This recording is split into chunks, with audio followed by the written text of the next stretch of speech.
Olá, meus amigos, melhores corretores de imóveis do Brasil, tudo bem com vocês? Espero que sim. Então, pessoal, esse módulo nós vamos iniciar, né? Vamos estar aí falando sobre parte documental, seja lá documento do imóvel, documento do vendedor, documento do comprador, não é verdade? Então, assim, é um módulo que eu entendo de ser de suma importância para nós corretores, prestadores de serviços, né? Intermediadores aí de transações imobiliárias. Então, pessoal, o que que acontece? Está lá intermediando a venda. O primeiro passo é olhar a matrícula do imóvel, ir lá no cartório de registro de imóveis e pedir uma certidão de matrícula atualizada. Rony, como que eu faço isso? Bom, algumas vezes você ali no trato com o cliente, né, com o vendedor, ele já te fornece uma matrícula de imóvel. Te passa lá aquele papel todo, né, esfarelando, aquela matrícula antiga, né, e olhe lá, né, na maioria das vezes é um contratinho de compra e venda, mas enfim, te passou lá aquela matrícula feia, toda borrada. De posse daquela matrícula, você vai se dirigir até o cartório de imóveis, né, e chegar lá para o rapazinho ou para a mocinha, olha, eu quero uma matrícula atualizada com base neste número aqui desta matrícula. O rapaz vai te fornecer. Ah, mas o proprietário lá, o vendedor, não tem a matrícula, peça o CPF dele, de posse do CPF, também você irá conseguir lá no balcão uma certidão de matrícula atualizada. Não tem nem a matrícula, não tem nem o CPF. Você vai chegar para o rapazinho ou para a mocinha e falar assim, olha, eu quero uma matrícula atualizada do imóvel localizado na rua tal, número tal, cidade tal. E aí o pessoal vai conseguir lá te fornecer a certidão de matrícula atualizada daquele imóvel. É por ali que você inicia, né, as tratativas para você ter segurança, saber tudo ali do imóvel que você está negociando, intermediando a venda, é através da certidão de matrícula do imóvel. Mal comparando, a certidão de matrícula de imóvel, ela está para nós como o RG, não é verdade? Então, o que acontece? Os tempos mudaram, a internet está aí, está tudo, né, online agora, veio para ajudar. Hoje nós já temos aí os sites, né? Tínhamos lá o CRI, que era um serviço integrado aí com todos os cartórios de registro de imóveis da federação. Não mais é o CRI, hoje é o SAEC, né? Através do SAEC, você vai lá se cadastrar, seja lá pelo seu token, né? Assinatura digital, ou seja lá pelo seu CPF, você vai se cadastrar e vai pedir lá. Tem os trâmites, nós vamos ensinar ali daqui a pouquinho na tela do computador, e você vai pedir aquela certidão de matrícula atualizada. O interessante é que se você ir ao cartório da sua cidade, você vai pagar aí, fatalmente uns 30 e poucos reais. Já no SAEC não, você vai pagar lá a bagatela de R$ 8,29, se não me falha a memória. Então, pessoal, é muito tranquilo. Você pegou a matrícula do imóvel, você vai começar a ler a matrícula do imóvel, é verdade? E aí surge aquela dúvida que tem lá na matrícula, já ouvi falar que tem averbação, registro, não sei muito bem qual que é a diferença. Rony, qual que é a diferença? Parece que é sinônimo, mas não é, tá, pessoal? Nós vamos explicar aqui para vocês agora a diferença entre averbação e registro. O registro é quando nós temos ali uma alteração quanto à titularidade do imóvel, não é verdade? Então, houve ali uma mudança de titularidade do domínio daquele imóvel, vai haver um registro na matrícula do imóvel. Quanto à averbação, é bom que se diga que isso está previsto lá no artigo 167, tá, pessoal? Da Lei de Registros Públicos, da Lei de Registros Públicos. Então, artigo 167 fala lá sobre o registro e sobre a averbação. A averbação está mais no inciso 2. Já a averbação, ela também é um ato administrativo executado pelo oficial de cartório, né, pelo registrador. A averbação é para alterar o estado do bem, do imóvel, no caso, ou para alterar o estado do proprietário. Como assim, Rony? Vamos exemplificar? Na averbação, nós temos lá, houve uma alteração no bem. Existia lá só um lote de terreno, eu construí uma casa, você fez todo aquele trâmite, o engenheiro foi lá, fez a planta, pegou a BITS lá no prédio da prefeitura, correu lá na Receita, pagou o imposto sobre obras, levou para o cartório de registro de imóveis agora para averbar aquela construção. Isso aí é uma alteração no imóvel, propriamente dito, uma retificação de área. O lote está dizendo lá que é 200, 300, mas eu verifiquei que o lote é só 200. Então, você vai fazer uma retificação de área. Então, isso será averbado na matrícula. Então, beleza, estou entendendo, bacana, averbação é quando tem alteração ali do imóvel. Rony, me dá um exemplo de averbação quando tem alteração lá com o titular, o proprietário do imóvel? Dou sim. É no caso ali, por exemplo, de uma averbação de divórcio, né? A pessoa divorciou, vai averbar aquele divórcio. A pessoa era solteira e casou, vai averbar o casamento. Isso aí são averbações no que se refere à mudança ali do proprietário. Pessoal, para ficar mais bacana ainda, vamos para a tela do computador, vamos ver uma matrícula na prática. Vamos lá? Então, pessoal, cá estamos, né? Estamos aqui com a matrícula de imóvel. Aqui nós estamos no segundo registro de imóveis da comarca de Governador Valadares. Está aqui a matrícula, está aqui o nome dela, a especificação, a qualificação do bem, né? No caso aqui nós temos um apartamento residencial localizado na rua tal, com as medidas tais, tudo direitinho, tudo bacana. E aqui já vem já o primeiro registro, né? A questão aqui do proprietário, né? O proprietário fulano de tal, casado com Beltrano, e aí fala do registro anterior. No caso aqui, vamos explicar para vocês, aqui trata-se de um apartamento, aquelas casas geminadas, sobrepostas, né? Uma sobre a outra.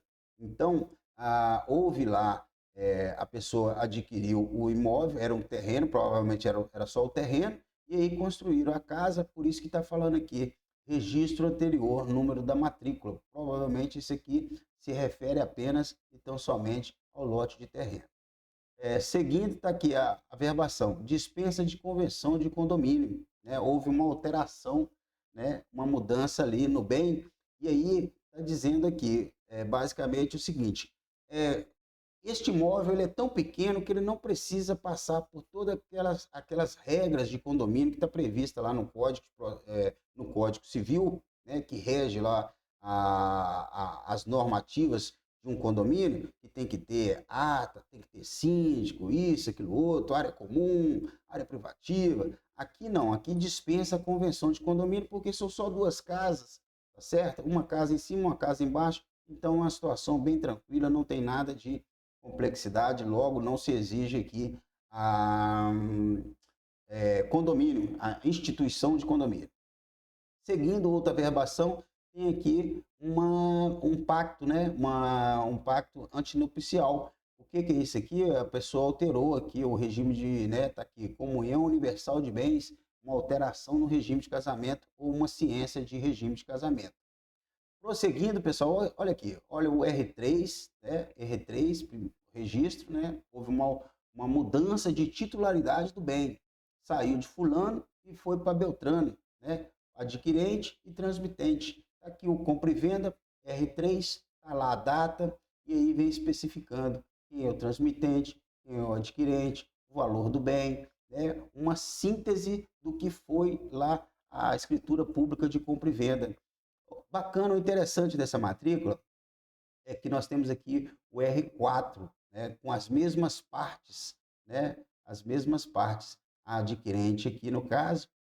Por que tem isso? Porque aqui nós temos uma compra e venda e temos uma alienação fiduciária em garantia, na qual o credor aqui é o Banco Bradesco, né, Banco Bradesco, logo existiu aqui a necessidade de fazer dois registros, um para o compra e venda e o outro para alienação fiduciária em garantia. Tá certo, pessoal? Então, bacana, bem tranquilo, Rony. Estou conseguindo aí pegar aí a questão da verbação e a questão do registro, né? Isso aí agora vai me ajudar, vai te ajudar bastante para você poder argumentar com o proprietário e com o pretenso aí comprador do imóvel. Então, pessoal, é isso aí. A certidão de matrícula atualizada, né? Tem lá suas especificações, está aqui os dois atos, né? Atos administrativos executados pelo oficial de registro de imóveis, averbação, registro, bacana, estamos juntos. Agora vamos ver lá a questão do SAEC, que é o site que eu falei com vocês. Vocês podem estar pegando essa certidão de matrícula, né, atualizada apenas por R$ 8,29, muito tranquilo, no conforto aí do escritório de vocês ou na imobiliária a qual vocês estão trabalhando. Vamos para lá? Vamos para a página do SAEC? Então, pessoal, bacana, estamos aqui, ó, serviço de atendimento eletrônico compartilhado, SAEC, todos os cartões de registro de imóveis do Brasil em um só lugar, né? Você vai clicar aqui, tá lá o acesso. No meu caso, o meu é certificado digital, mas vocês podem se cadastrar por meio do CPF, selecionar certificado, vamos entrar, colocar aqui minha senha, ok, tá lá, tá aqui, estamos dentro da página, tá lá, serviço online, cartórios, né, mapa, com as localidades, suporte, consulta de valores, a tabela de emolumentos por estado, né? Aí está a privacidade, fale conosco. Para nós, o que interessa é aqui, é visualização de matrícula. Nós vamos clicar aqui, né? Isso aqui é minha página. Está aqui todas as certidões de matrículas atualizadas que eu requeri nos últimos meses, R$ 8,92. Eu falei R$ 8,29. Eu fiz uma troca aí, né, pessoal? Mas eu nunca erro por mais de R$ 1, tá, pessoal? Brincadeiras à parte. Tá aqui, ó, Governador Valadares, Matheus Leme, é muito tranquilo, R$ 8,92 aí no conforto da casa de vocês ou do escritório. Tá lá, meu crédito, eu tenho R$ 21,92 ainda para gastar. Você pode adquirir através de boleto ou Pix, né? QR Code aqui, você vai lá e compra mais créditos. É aqui que começa a brincadeira. Novo pedido, né? Vamos prosseguir. Você vai escolher aí o estado, no caso nosso aqui, Minas Gerais. Vamos dar um exemplo aqui, vamos pegar a comarca de Belo Horizonte, porque Belo Horizonte eu sei que lá existem 9 cartões de registro de imóveis. É muita coisa, né?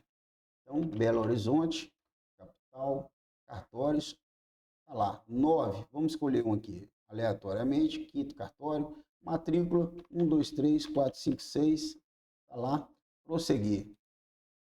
Prosseguir, ah, não sou robô, concluir pedido. Se eu concluir aqui, foi embora lá meus R$ 8,92. Então, pessoal, é só isso aqui. Não tem dificuldade, não é complexo, é muito intuitivo, né? Muito fácil a ferramenta aqui, o site do SAEC. Então, pessoal, tranquilo, né? Muito fácil. Qualquer dúvida, faça contato conosco, manda uma mensagem que a gente responde. Vamos voltar para o nosso bate-papo? Beleza, Rony, já fui lá no SAEC, peguei minha certidão de matrícula atualizada, tá tudo certo, agora é só finalizar a venda, ó, que maravilha. Então, pessoal, é isso, passo a passo, ir lá pegar a certidão de matrícula atualizada. Nunca, não caia neste erro de fazer contrato de promessa de compra e venda ou compromisso de compra e venda, seja lá como for, com certidão de matrícula com mais de 30 dias, porque nós sabemos dos riscos, né? Tem lá a figura do estelionatário, aquele que vende imóvel para várias pessoas, não é verdade? Então, não cometa esse erro. Então, pessoal, para além desses cuidados aí, nós, na condição de corretores, de prestadores de serviço, nós temos também que ter o tirocínio, ter a maldade ali do negócio. O que eu estou querendo dizer com isso? Não basta apenas você pegar a certidão de matrícula atualizada e ver lá se tem penhora, se tem hipoteca, você tem que analisar como um todo, né? Você tem que estudar o caso concreto, porque existem situações que podem trazer riscos ao negócio. Por exemplo, você está lá vendendo um imóvel, um apartamento. O apartamento nós sabemos que ele é regido lá pela regra de condomínio, pelas normas de condomínio. Está descrito lá no artigo 504 do Código Civil. Logo, você tem que, né, perguntar para o vendedor, vem cá, você já deu a preferência para os demais condôminos comprar tanto por tanto? Você tem que questionar isso a ele, é verdade? Você também tem que questionar o síndico, colher lá um recibo, né, de todas as taxas condominiais. Você não pode cochilar quanto a isso aí.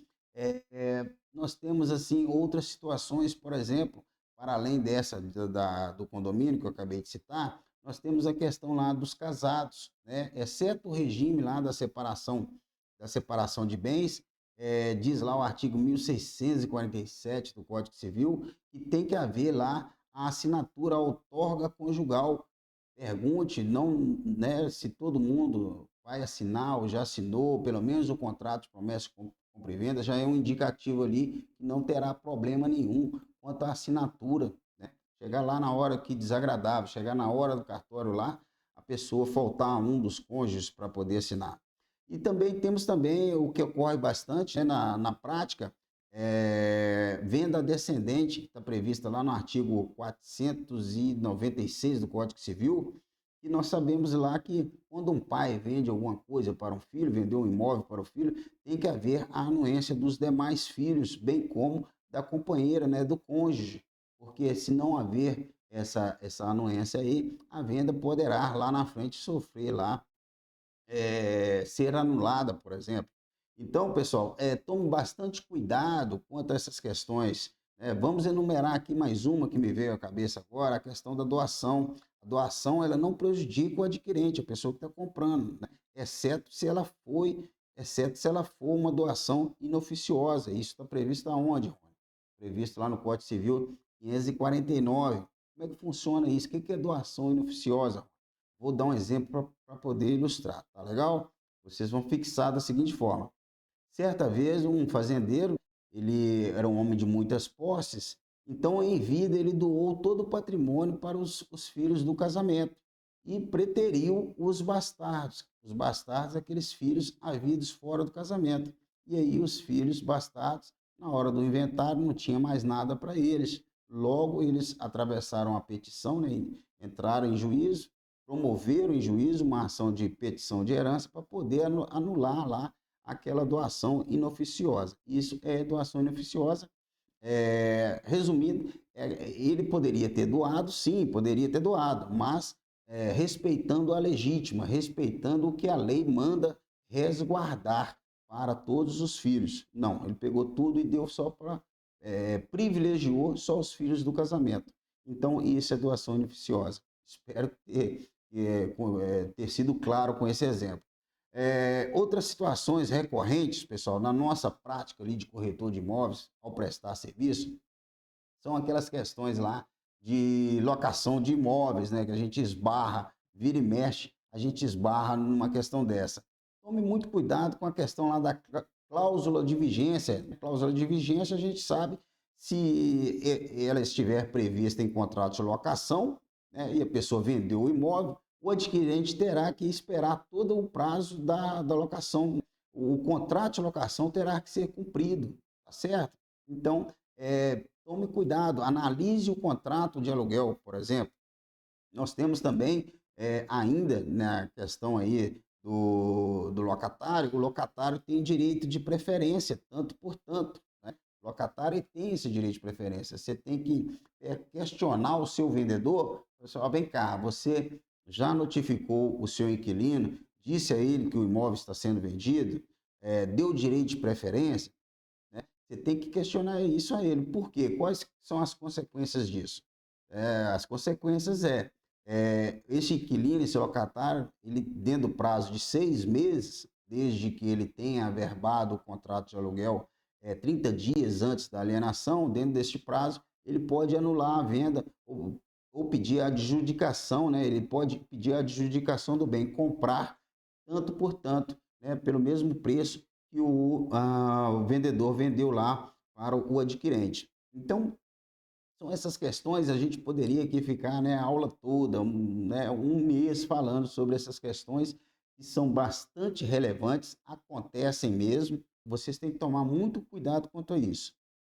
Outras questões que acontecem são venda com lesão, né? Está previsto lá no artigo 175 do Código Civil, e tem prazo de 4 anos. Olha só, a pessoa tem um prazo de 4 anos, conforme o artigo 178 do Código Civil, para poder anular a venda com lesão. Rony, me dá um exemplo de venda com lesão. Eu vou te dar 2 exemplos.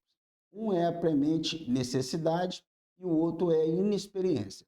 Premente necessidade é aquele exemplo lá que a gente aprende na faculdade. A pessoa quer fazer uma cirurgia ali, precisa fazer uma cirurgia, senão vai morrer, né? E aí não tem dinheiro para pagar o médico, não tem dinheiro para pagar o médico, isso aqui, ó, eu vendo a minha casa para você por metade do preço, me opera aí rapidinho, senão eu vou morrer. Isso aí é premente necessidade. Isso aí, desde 4 anos, ele facilmente conseguirá anular essa venda. Vamos dar um exemplo aqui agora da inexperiência. A pessoa vende lá o imóvel custa 300 mil reais, a pessoa muito jovem, não entende nada, né? Olho de briada, vendeu o imóvel lá por 50, metade do preço, né? Então ela poderá alegar aí inexperiência, né? Essa venda com lesão por inexperiência, conforme o artigo 178, nós já mencionamos, a pessoa tem 4 anos para poder estar correndo atrás de seus direitos aí em juízo. Então, pessoal, não corra o risco aí da sua venda ser anulada, né? Do ato jurídico lá ser anulado, tá certo? Exceto, claro, né, se houver a compensação, né, da pessoa lá, de quem recebeu menos. A pessoa fala assim, ó, vem cá, não vão desfazer essa venda, não, eu vou te ressarcir aqui, eu vou completar o dinheiro, né? Então, a pessoa que adquiriu, a pessoa pode estar fazendo isso aí, tá certo? Então é isso, são várias, assim, situações que nós, como corretores, prestadores de serviço, nós temos que analisar o caso concreto. Mas, Rony, eu tenho que agora fazer curso de direito, né? Ser um advogado, bacharel em direito. Não é que você tem que ter, mas você tem que ter esses conhecimentos para enriquecer o seu trabalho, não é verdade? Você pode se deparar com uma situação dessa e você terá noção de como agir, de como não incorrer em risco, porque está lá na norma do artigo 723 do Código Civil, que fala sobre a responsabilidade do corretor de imóveis, a responsabilidade civil do corretor de imóveis, né? Aquele corretor que não foi diligente, agiu com imperícia ou negligenciou uma situação. Então, você tem que passar todas essas situações para o adquirente ali, para as partes a qual você está intermediando a venda. Pessoal, forte abraço, aguardo vocês na próxima aula, onde nós iremos falar lá de certidões dos distribuidores. Vamos falar também sobre aquela venda sobre procuração, né? Vamos falar sobre as certidões dos tributos municipais, certidões condominiais. Espero vocês. Não perca a aula, que a aula tá bacana. Forte abraço.